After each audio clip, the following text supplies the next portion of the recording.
I have to move on now to a 4134. What we have here is another one of the amazing pieces that we have for this evening. And this is, we're going back, we're moving up in denomination, but we're starting from the beginning yet again.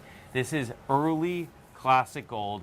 This is an 1801, a 4134, 1801. You know, let me just say that again, 1801. $10 Gold Eagle, PCGS graded, AU 55, about uncirculated, almost uncirculated, 55 grade. You gotta tell me more about this coin because, I mean, this is a monster. 1801 $10 gold piece, 44,000 pieces recorded, struck by the Philadelphia Mint in 1801. In totality, okay. Now that means in the calendar year of 1801, they struck 44,000 pieces of 1801 Eagles. That's only a few hundred a day.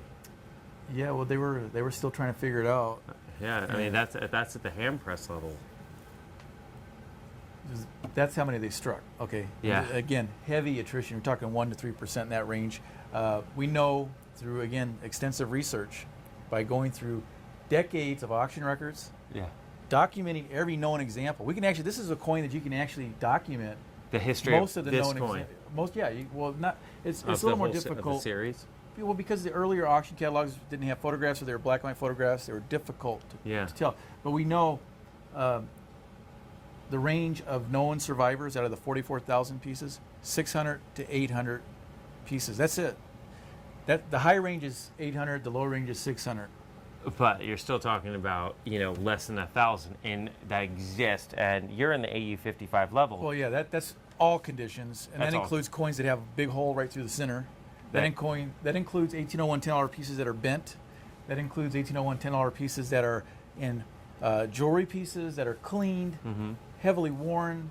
This is almost uncirculated, so that's a different level. I mean, and although you might see those ones that are bent or have a hole in it, and you definitely will remember that exact one because it has that, you don't really find one that is certified by Professional Coin Grading Service in AU55, one that is over 200 years old. The price, a 4134, is $23,850, and this coin is worth every penny, in my opinion. It is probably one of the top conditions, I would venture to say. There are some uncirculated examples known, but again, you're talking a different, the prices are in the stratosphere. Yeah. At that level. This is PCGS certified. The PCGS price guide, as of the time of filming, shows this piece to range from $25,500 to $26,500.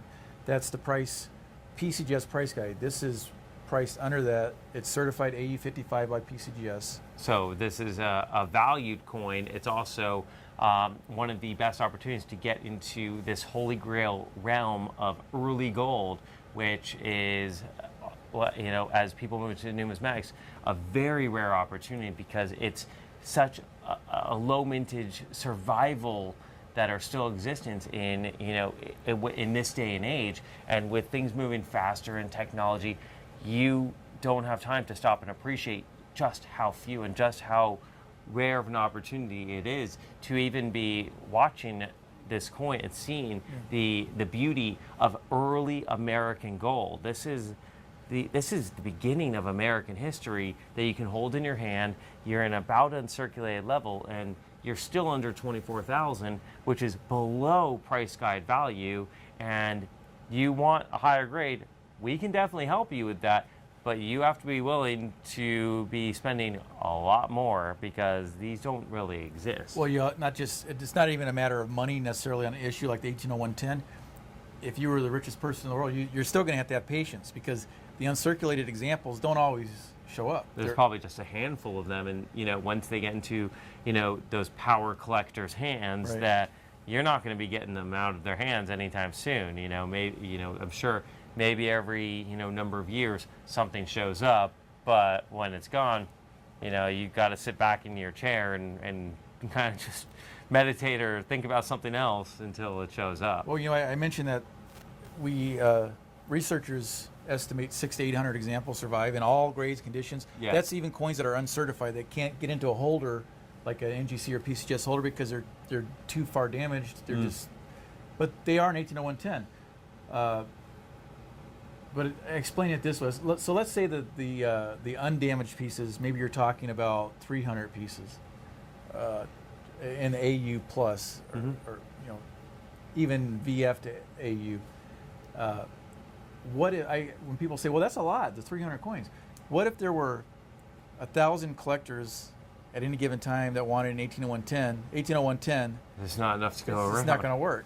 And in this day and age, especially with the amount of population increasing literally every single day, just time will move on, and more people come into the marketplace. More people with more money, even in someday in this time where the belts are a little tighter, people are still moving into numismatics, moving into the higher end numismatics. When these things come into onto auction on the block, become available, you can't get them anymore. Thus, it's few and far between when you have an opportunity to get a true rarity, literally museum quality pieces that some of the I'm sure some of the big museums, Smithsonian's out there that do hold and house coins, would be proud to display in their vaults and in their display wings. Well, and that's why we're seeing people interested in these early gold issues that are not collectors. They're investors because they realize the potential. They say, well, let's do some simple math here. 600 to 800 pieces exist, and in this condition here, the AU to uncirculated, you're talking less than 100 pieces for sure.